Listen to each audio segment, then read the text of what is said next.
Thanks to everybody. Thanks to IVADO team for organizing this session, for allowing me to present. Thanks to Alexandre as well, and thanks to also everybody who's attending. Today I'll be presenting my project titled Evaluating the Use of Generalized Dynamic Ordinary Least Squares for Individualizing HIV Treatment Strategies. It's quite a mouthful, so this is a joint work with Dr. Erica Moody from McGill, Rodolphe Thibault and Laura Villain, and they are from the University of Bordeaux. So it's a joint project from these two universities. So in terms of my presentation, so I divided it into somewhat 4 sections. I'll be going over a brief introduction and a brief overview of precision medicine within the statistical framework. Then I'll be talking a little bit about some of the related methods and the context, which is the administration of Interleukin 7 in HIV-infected patients. Then I'll be talking about the application of this framework on the data and some of our results. The framework that we're using in precision medicine is called a dynamic treatment regime, or I'll refer to that as to DTR. Formally speaking, it's a sequence of decision rules that map patient information to a series of recommended treatments. The treatment, in other words, we want to tailor medical care with respect to individual patients instead of using more of a one-size-fits-all approach to treatment and providing better and more efficient treatments. So in other words, so at its simplest, let's say we have an outcome Y, which is continuous, and for instance, some variable X that we want to tailor for. And we have, let's say, equals 1 is treatment and equals 0 is the lack of treatment. So as we can see in this slide, only in the third panel, we see there is some benefit for some values of X to not provide treatment and for some values of X to provide treatment. In other words, in the 2 first diagrams, providing treatment will always be better. So it's only useful to tailor treatment when we have some sort of qualitative interaction. And just as a brief comparison to some other fields that are out there, so DTR is really more of a statistical framework, but there are other fields such as reinforcement learning that shares a lot of similar underpinnings, in which we try to, an agent has to see which actions are optimal in different situations. Over here, instead of actions, those are treatments. Instead of different situations, we have different covariate characteristics. And another field that's very similar is dynamic programming, in which in dynamic programming we have the recursive nature of solving a multi-stage problem, which is similar to the DTRs. So right now I'll be going through a quick overview of some of the DTR methods, and especially the ones that I'll be using.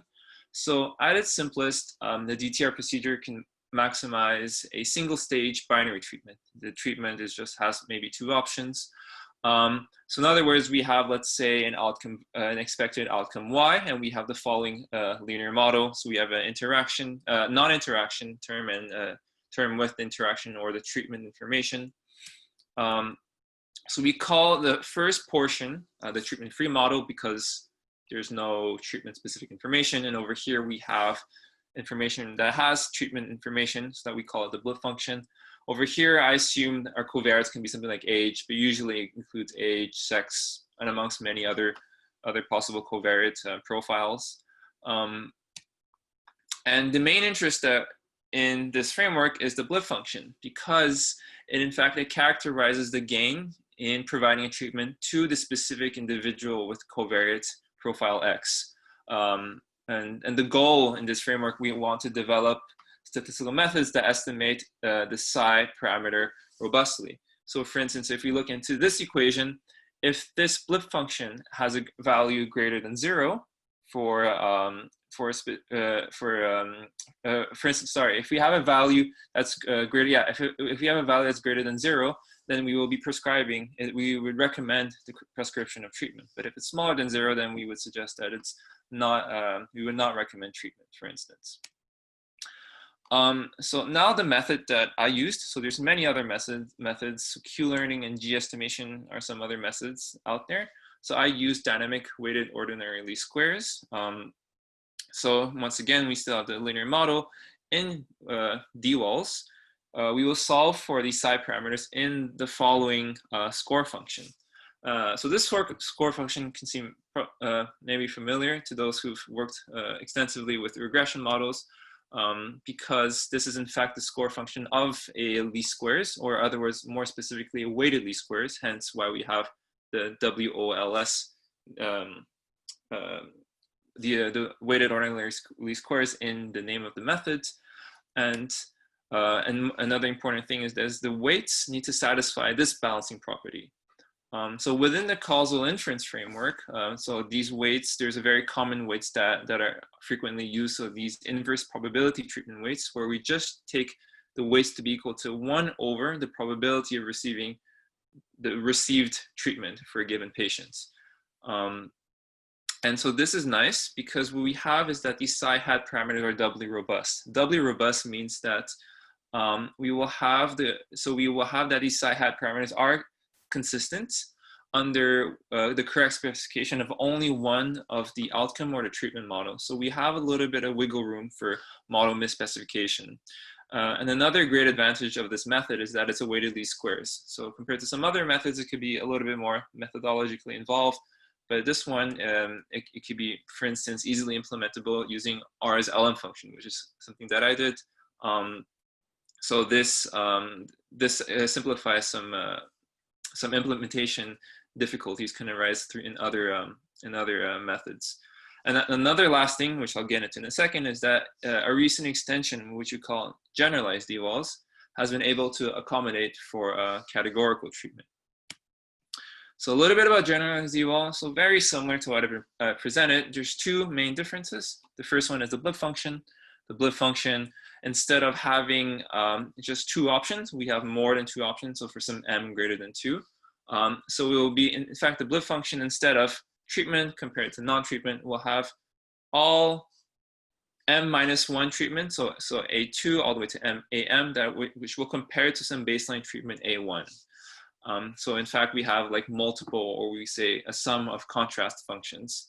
The next thing is the score function will have a slight modification as well. But overall, still very implementable using, you can implement this using a weighted least squares.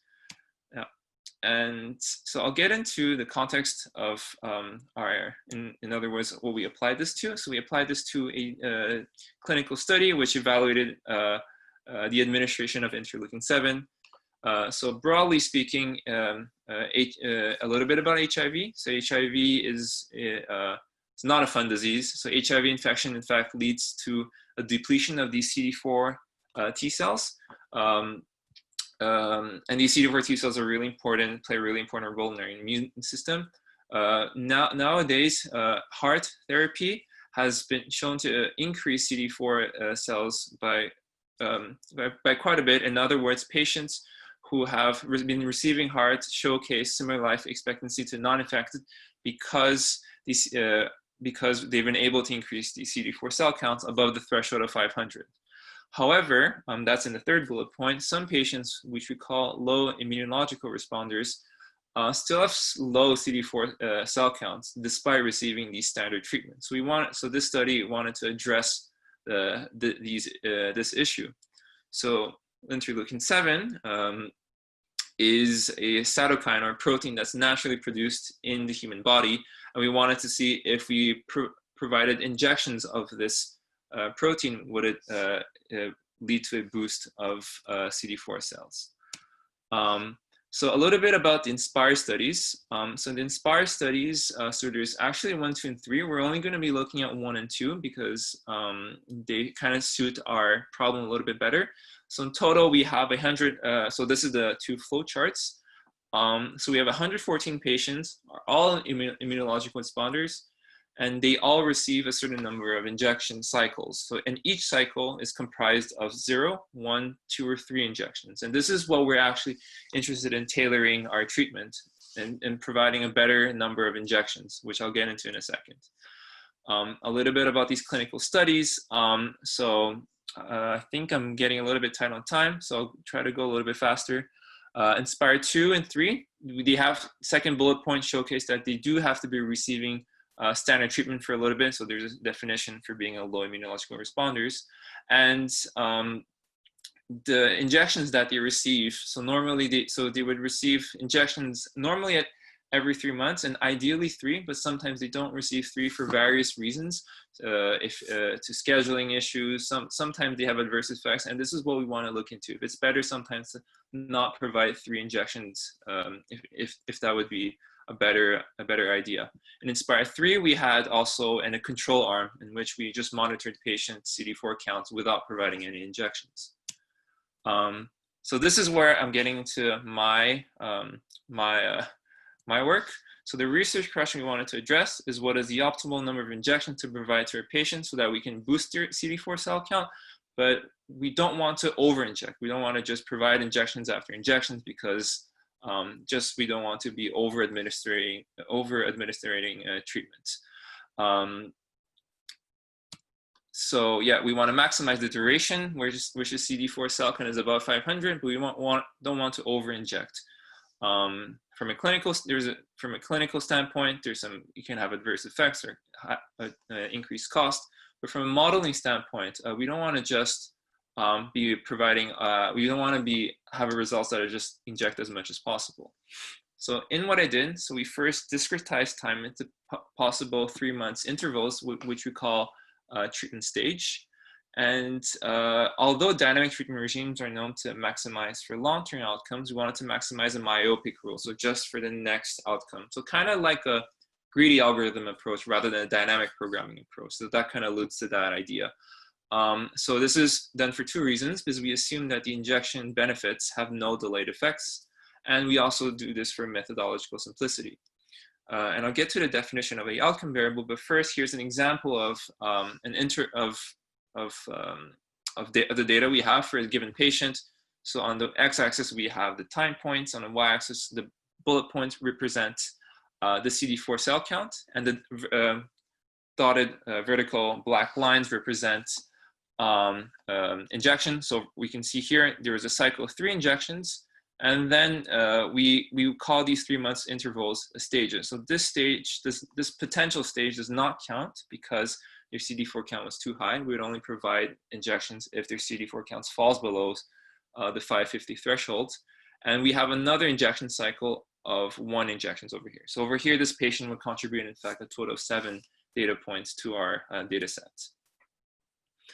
And lastly, we define our outcome variable as a convex combination of 2 utilities. The first utility is the proportion duration where the CD4 dynamics are above 500.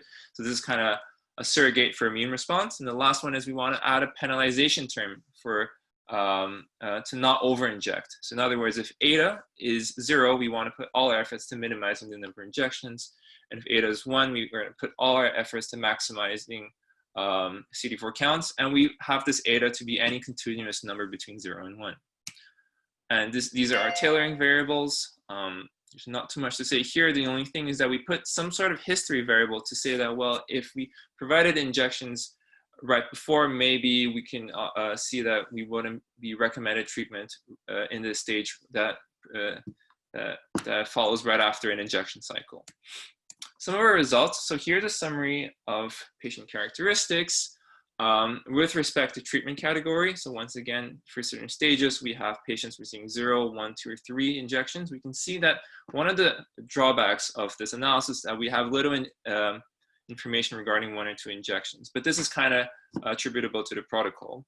The second thing here, here's some box plot values for the outcome variable. So as kind of expected, for a lower value of eta, we can see that the outcome variable is more discrete.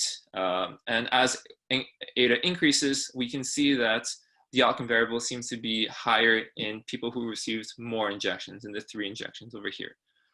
And so this is for some various eta values. And the last thing is that we can see that people are more likely to receive 0 or 3 injections rather than 1 or 2. And this is, I think, one of my last slides. So this one is just to see what is how many injections are recommended in all of the patients. So we can see here for eta values closer to 0, we would pretty much recommend 0 injections to all our patients. And as we increase, slowly we're recommending 1 injection, then slowly we'd recommend 2. And then lastly, for larger values, by putting more importance on maximizing immune response, we'll have we'll have people being recommended closer to 3 injections, but still a good number of people who are still being recommended to have 2 or 1 injection in a cycle. So quickly going over the conclusions, in many cases we see that the 3rd injection may not provide substantial difference. So that may warrant further studies in this area in which we would maybe favor 1 or 2 injections rather than 3. Lastly, from a statistical significance point of view, the sex, ethnic origin, and BMI does not seem to impact the choice of treatment. But in the last bullet point, we can see that age may be a clinical tailoring variable. We may be more sensitive to providing more injections to older people, whereas in younger patients, maybe it's better to provide 2 or 3 injections. And lastly, the optimal number of injections largely depends on the utility weight eta, as we can see in the previous graph. And we have some of our limitations over here. I think I'm right on time, so I won't go to that. And then lastly, I want to say a big thank you to everybody once again.